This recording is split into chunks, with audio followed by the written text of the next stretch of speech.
Alright guys, we're back with another Let's Play of Metroid Fusion.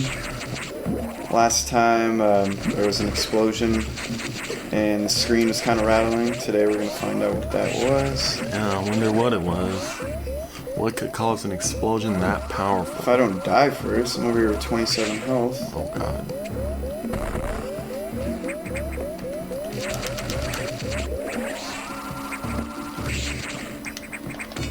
Another hidden room. I actually knew about that one though. It's one of the rare.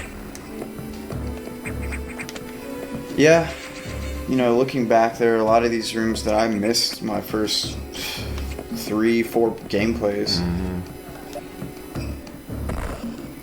Yeah, on my third playthrough, I was like, I'm gonna 100% it. Messed up anyway. I mean, it's hard to really 100% it without looking up strategies or YouTube videos. You really just have to go into every room and just shoot every wall with every ability you have, and it gets a little tedious. But, you know. I think it gets a little better once you get the power bombs, because even if you, like that block right there, you're gonna make it explode with a power bomb, but like, let's say it's like a missile block. It'll actually show the missile. Yeah, I always on like top that. of it. I always like how it highlighted the blocks, so that way you can pretty much discover whether or not there's something secret in that room, or if you're just wasting your time. And ammunition.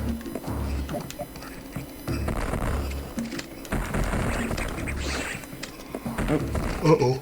Oh no!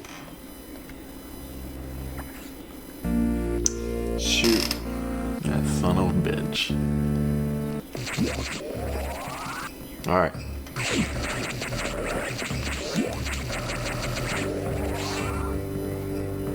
Get down there again.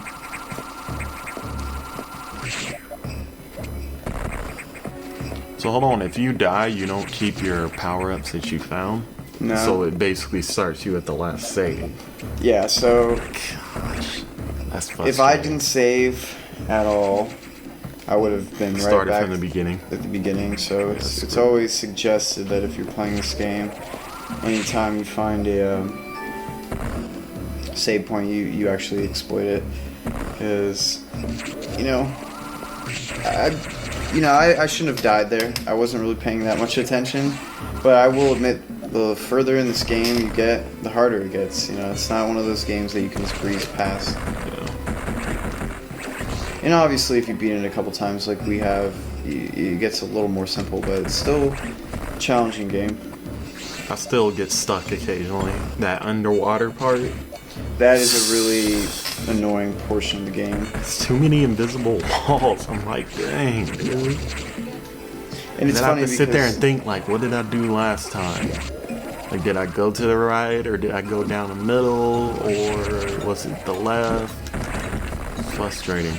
Yeah, and it's funny because that same spot you got stuck in was the first spot I ever got stuck in myself. And I completely understand your frustration. That is a bitch of a level, or not level, but portion of the game. Those blue things are pretty damn strong. Killed heart. 3 charge beams, was that? Yeah, I think I hit it with a couple missiles too, actually.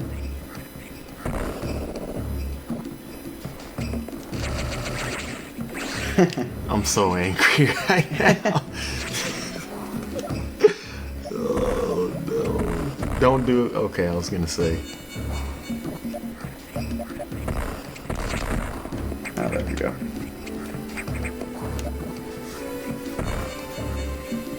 So much secrets. Yeah, I mean, I like that, how you actually have to I mean, that's a cool thing. You don't have to necessarily get all these items, but It's cool doing it. excuse me. It's cool how you can search out for extra stuff, and it actually ends up helping you in the long run.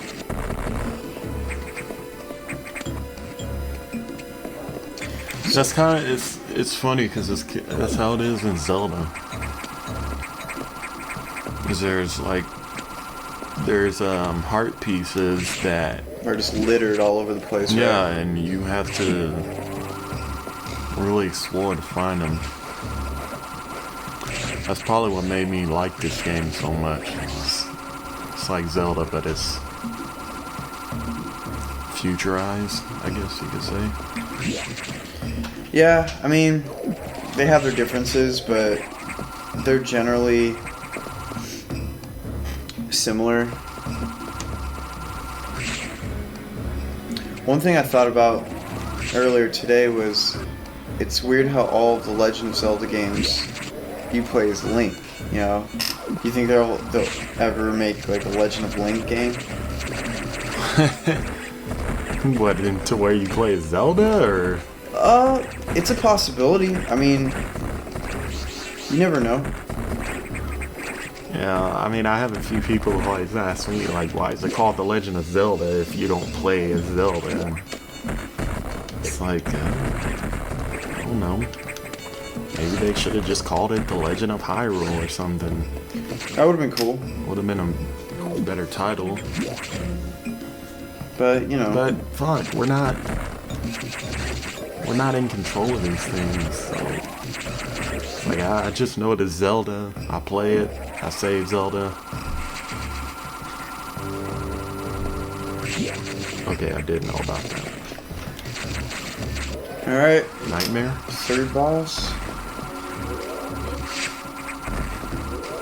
Wow, this is happening all pretty fast. I'm honestly kind of lost. So this boss is kind of strange. It's like a, it almost looks like an elephant trunk with like feathers on it, and it bounces around. It's pretty simple, but yeah, it looks interesting.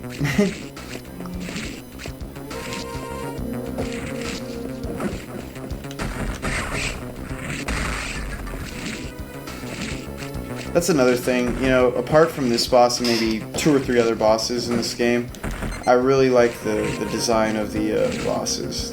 Most of them are pretty interesting. There's a boss later in the game called Yakuza, and it's a spider. It's pretty badass. Bastard.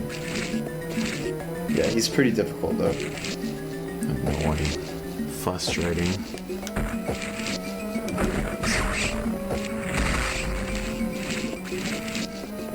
Oh. Wasn't expecting that. Almost got him. Come on. Got him. Nice. Nope.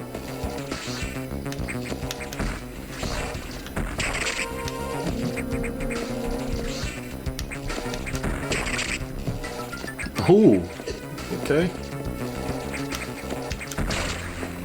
You got skill. I see. Hands down, my favorite thing in this game is wall bouncing. Looks like it. I mean, I know you can do it in Mario, but this game you can literally just, the second your body touches the wall, you bounce right off of it. But yeah, killing him gave us the high jump so we can jump a little higher, and now... So it's funny because you were at a ladder before that you couldn't reach. That's a good point. Now you can reach it. If you find the room, that is. Which you're probably gonna do just to shut it up, yeah? Yeah, I might as well.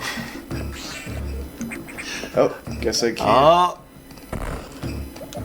So, this is where we find out what that explosion was. Uh-oh. Let him find you, and then run away. Run back up there. Shoot. Here he comes, here he comes, here he comes! Fool! Okay, so, luckily I lived. That's the SAX, the form that's essentially chasing you throughout the game. And this is the room that you were referring to earlier, so I realize that. I'm gonna keep my mouth quiet now. But yeah, pretty much the SAX follows you throughout the game, and it does a very significant amount of damage to you, as you can see. Even at the end of the game, that thing takes like a health tank per freaking hit. Or is it? Health tank? I think it does like or is it 80 70, damage 80 damage like around that.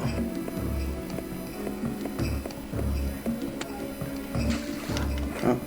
Oh, nice. You can I'll just wait to come back with the gravity suit for this room. Damn, now all those doors are all fucked up. And just to anyone who may be wondering, this isn't a professional playthrough. This is kind of just having fun with a older game, so we can show people MLG Samus. they might have missed in the past.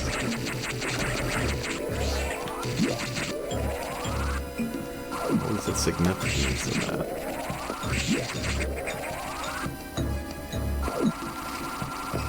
And do those things actually change in this?